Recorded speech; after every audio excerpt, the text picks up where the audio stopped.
Big boss season 9 లో 4వ వారం ఎలిమినేషన్ లో భాగంగా హరీష్ ఎలిమినేట్ అయ్యాడో లేదో అప్పుడే బిగ్ బాస్ 5వ వారానికి సంబంధించిన నామినేషన్ ప్రక్రియకి తెరతీశాడు. ఇక ఈ నామినేషన్ ప్రక్రియ ఏంటంటే గార్డెన్ ఏరియాలో కంటెస్టెంట్స్ అందరినీ నిలబెట్టి మీరెవరినైతే నామినేషన్ చేయాలనుకుంటున్నారో వాళ్ళ బోర్డుని మెల్లో వేసి అక్కడున్న కత్తితో వాళ్ళ పొట్ట మీద పొడిచి తగిన కారణాలు చెప్పాలి అంటూ బిగ్ బాస్ తెలియజేశారు. ఇక ఇందులో భాగంగానే తనుజ వర్సెస్ సంజన అన్నట్టు 5వ వారం నామినేషన్స్ కొనసాగాయి.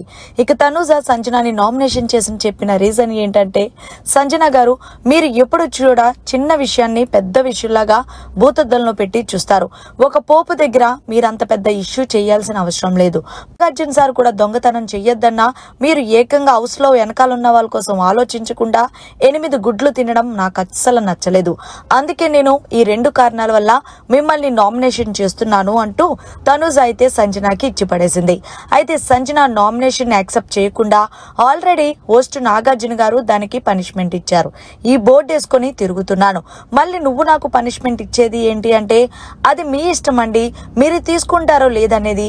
నా నామినేషన్ పాయింట్ అంటే ఇది. కరెక్ట్ గా నేను నా నామినేషన్ పాయింట్ ని నేను చెప్పేశాను. బిగ్ బాస్ నా నామినేషన్ పాయింట్ అయిపోయింది అంటూ చెప్పడంతో తనుజ దీంతో బిగ్ బాస్ కలగజేసుకొని సంజన మీరు యాక్సెప్ట్ చేయడానికి యాక్సెప్ట్ చేయకపోవడానికి ఇది కాదు, ఆమె తీసుకున్న డెసిషన్ ప్రకారం మీరు నామినేట్ అయ్యారు అంటూ తెలియజేశారు. మరి తనుజ సంజన విషయంలో నామినేషన్ చేసిన రీజన్ కరెక్ట్ అని మీరు భావిస్తున్నారా లేదనేది కమెంట్ సెక్షన్ లో తెలియజేయండి. మరిన్ని లేటెస్ట్ లైవ్ అప్డేట్స్ కోసం చూస్తూనే ఉండండి మీడియా కార్నర్.